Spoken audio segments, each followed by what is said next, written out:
Bonjour à tous et bienvenue dans cette nouvelle vidéo. Alors aujourd'hui on se retrouve pour une vidéo, ça va être de l'organisation à peu près. Je vais vous expliquer comment moi je m'organise et vous pourrez suivre quelques-uns de mes conseils. Donc cette vidéo est surtout pour les personnes qui vont continuer l'école à la maison, soit parce qu'ils ne vont plus au collège, soit parce qu'ils ne peuvent pas y aller pour des raisons X ou Y. Ou même si vous voulez vous organiser pour vos devoirs, ça peut fonctionner aussi. De toute façon, si vous retournez à l'école, je crois que vous ne retournerez pas toutes les semaines. Donc il y aura forcément peut-être des semaines où vous serez en télétravail. Enfin, télétravail. École à la maison. Du coup, ces conseils, j'espère qu'ils vont vous plaire. Du coup, je vous laisse tout de suite avec la vidéo. Alors, première étape déjà, je vous conseille de faire un planning. Donc après, je vais vous changer de vue, comme ça vous verrez comment je fais mon planning. Et pour l'instant, je vais vous montrer ce qu'il vous faut. Donc ça c'est mon planning de la semaine dernière. Du coup, s'il y a des choses qui n'ont pas été faites, je vais les noter sur le planning de la semaine suivante. Pour ça, il vous faudra une feuille, des stylos et pourquoi pas des marqueurs. Donc je vais vous changer de plan et comme ça, vous allez tout de suite voir comment je fais mon planning. Bon, je vais vous montrer à quoi ça va ressembler vers la fin. Donc tous les jours de la semaine. Bon, celui-là est très mal fait parce que j'ai mal pris les proportions. Alors, on va écrire lundi. Oups.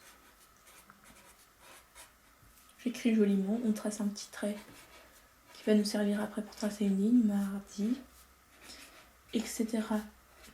Jusqu'à vendredi. Il faut faire attention à laisser la même place. Autant pour les jours longs, qui s'écrivent longs, que les jours courts, parce que par exemple jeudi ça s'écrit avec pas beaucoup de lettres, mais il faut quand même laisser de la place pour pouvoir écrire. Et après on met le samedi et le dimanche dans la même case.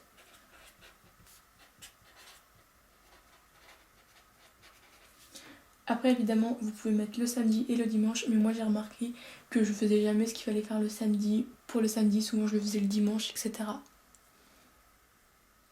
Donc voilà, je conseille comme vous voulez. Ensuite vous allez prendre une règle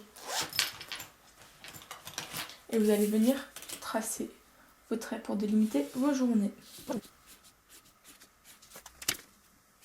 Ensuite on va commencer. Alors là je vais faire ce qui me reste parce que j'ai pas tous les documents et il y a des choses qu'on a en avance.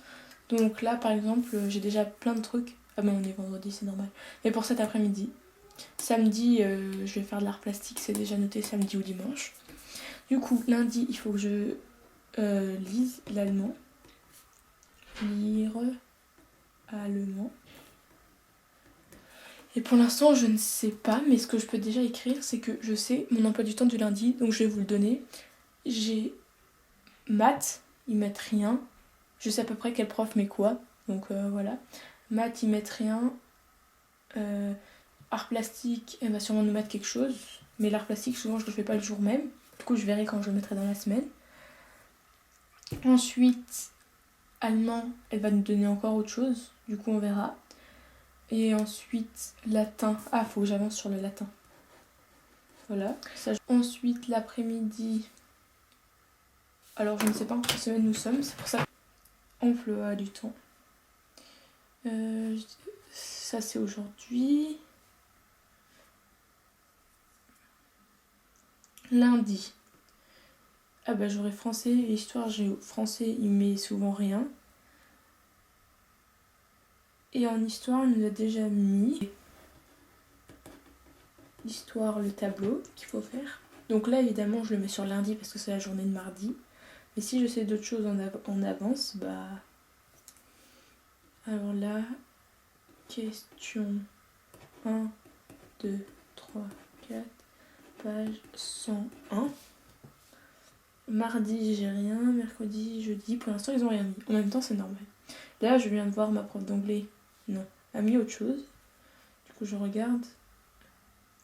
D'accord, c'est rien de très important, pas besoin de le noter. Sinon je l'aurais noté sur la journée soit d'aujourd'hui, soit d'un autre jour, parce qu'en anglais elle vérifie pas. Mais l'important c'est que je les ai fait. Donc j'écris toujours en bleu turquoise. Voilà, magnifique. Et je barre toujours avec ce stylo. Donc après c'est moi qui décide. Je préfère pas surligner quand c'est fait parce que j'ai l'impression que c'est important. Donc c'est des choses vraiment importantes qu'il faut faire. Vous pouvez surligner. Moi je fais pas ça. Mais vous pouvez très bien. C'est mes petits conseils. Et je note les devoirs mais pas que. Par exemple aujourd'hui j'ai noté que j'avais une classe virtuelle à 13h30. Donc à la fin de ma classe virtuelle je barrerai. Et du coup bah ça sera une activité de moins à faire aujourd'hui. Donc il faut que je fasse encore, je regarde une vidéo et que j'écrive des phrases aujourd'hui en anglais. Donc là j'ai un peu mon emploi du temps de lundi. Pour le reste de la semaine, je sais pas, je pourrais évidemment faire selon l'emploi du temps que je pense que les profs vont donner, et etc. Et du coup faire comme ça. Mais je trouve ça inutile de le faire trop à l'avance. Je le ferai peut-être lundi pour le mardi. Et souvent c'est selon ce que les profs mettent. Je sais que mercredi par exemple nous aurons de la physique à copier. Alors physique, je peux le noter déjà maintenant. Et pour l'instant, ouais c'est à peu près tout ce que je sais. Donc voilà. Vous pouvez évidemment mettre plus de couleurs selon les jours, les matières, etc. Ça c'est à vous de voir. C'est pour ça que je vous ai dit de prendre plein de couleurs. Moi j'arrive mieux à me représenter comme ça quand c'est tout d'une même couleur et que c'est pareil de la même couleur, etc. Mais après c'est chacun son style. Alors voilà, mon emploi du temps, je garde celui de cette semaine que je mets par-dessus et celui de la semaine prochaine je le mets en dessous. Je jetterai bien évidemment celui de cette semaine par la semaine prochaine. Et évidemment c'est toujours sur des feuilles de brouillon que je le fais. Pour éviter le gaspillage et papier blanc. Du coup on remet ça, j'ai un petit meuble à côté de mon bureau. Bon là j'ai bougé mon bureau, sinon je pouvais pas faire la vidéo. Mais il est quand même pas loin, où il y a beaucoup de choses qui sont stockées. Donc ça permet d'avoir de la place. Où je peux aussi mettre mon pot à crayon quand j'ai besoin de l'ordinateur pour les classes en visioconférence, parce que je l'ai fait ici aussi. Donc oui, pour les classes en visioconférence, mon conseil, soyez là à peu près 10 minutes avant, comme ça si vous avez des problèmes. Moi je sais que j'ai eu beaucoup de problèmes avec l'ordinateur. Alors là on a téléchargé autre chose, normalement censé fonctionner cet après-midi. Sinon moi j'ai ma tablette en plus. Souvent je mets les deux parce que c'est mieux de voir en grand écran. Donc une autre petite technique, alors notre prof de maths nous avait donné des petits dossiers il y a 3 mois avant de commencer avec plein d'exercices, donc là il y en a moins. Ce qui reste c'est souvent des corrections, parce que ça sert à rien de les coller dans le cahier. Coller du papier sur du papier, je trouve ça complètement aberrant, mais bon, après voilà. Et ça c'est mon prof de français, il nous avait donné ça. Et donc là dedans il y a tout ce qu'on a fait. Donc il nous a demandé de lui rendre. Je sais pas si on va devoir lui rendre ou pas du coup. Du coup je garde ça bien précieusement. Et du coup j'ai des petites pochettes, je sais pas si vous connaissez. Donc, évidemment elles sont pleines. Ça c'est des feuilles de brouillon en SVT.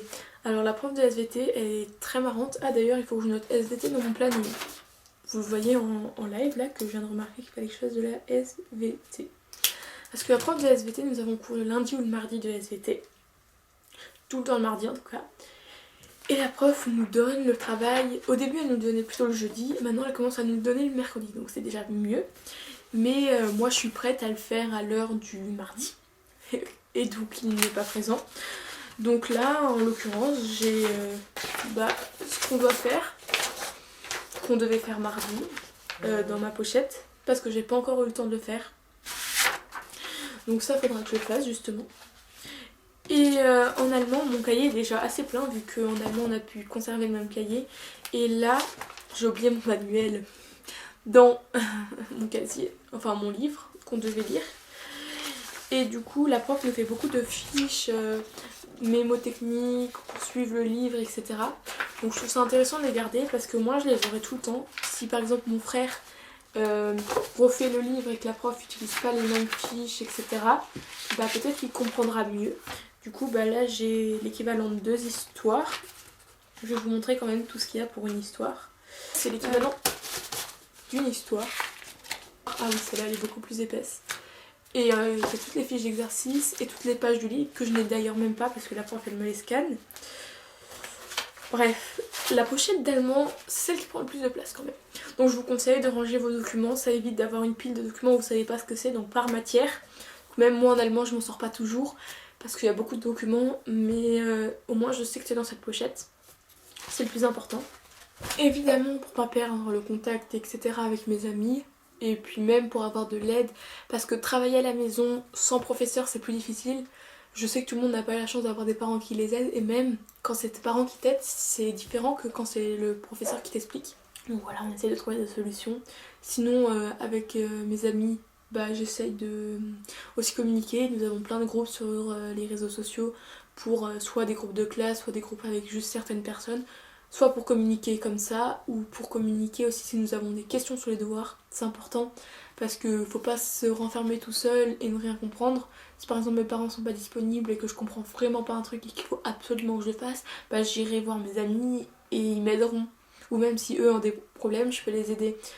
Donc voilà, je ne sais pas du tout combien de temps la vidéo dure et on peut pas regarder sur la caméra. Je pense à peu près 10 minutes, ça sera largement fait parce que je parle très beaucoup. Je vous ai donné mes méthodes. Après, bien évidemment, il faut travailler et se concentrer, peut-être pas 1 heure sur chaque cours comme en temps normal, mais il faut quand même le faire, même si, comme dit, vous ne retournez pas à l'école. Moi, je trouve que c'est super important, surtout moi en troisième. Bah, l'année prochaine, c'est le lycée, donc ça serait débile. Enfin, pour moi. Il y en a d'autres qui passent en CAP ou quoi que ce soit, donc dans ce cas-là, c'est leur problème s'ils veulent arrêter. Mais moi, le lycée, il faut pas décrocher parce que le lycée, c'est vraiment la suite. Et déjà qu'on n'a pas le brevet, je ne sais pas ce que ça va donner. Si vous êtes en CM2, pour entrer en 6ème, je vous conseille aussi de continuer. Et même toutes les autres classes, c'est toujours mieux d'avoir les bases de l'année précédente parce que sinon, vous allez vous perdre parce que c'est toujours la suite. Donc certes, certains profs font des retours en arrière, mais pas tous. Donc je vous conseille vraiment de continuer cette année jusqu'au bout, jusqu'à ce que vos profs vous donnent des devoirs. Peut-être qu'ils vous en donneront moins, ou peut-être que vous voyez des matières inutiles. Faites comme vous voulez, mais moi je vous conseille de quand même toutes les faire, même si c'est des travaux facultatifs. Bref, je pense que je vous ai tout dit. Donc n'hésitez pas à liker et le partager la vidéo. Dites-moi en commentaire si j'ai répondu à toutes vos questions. Si vous avez d'autres questions, n'hésitez pas à me les poser justement en commentaire. On se retrouve très bientôt dans une prochaine vidéo, je l'espère. Encore désolée de ne pas avoir fait de vidéo dernièrement. Mais bon, je trouvais pas forcément de l'inspiration, donc aussi inspiration dans les commentaires. Je compte sur vous à fond. Et on se retrouve très bientôt dans une prochaine vidéo. Bye!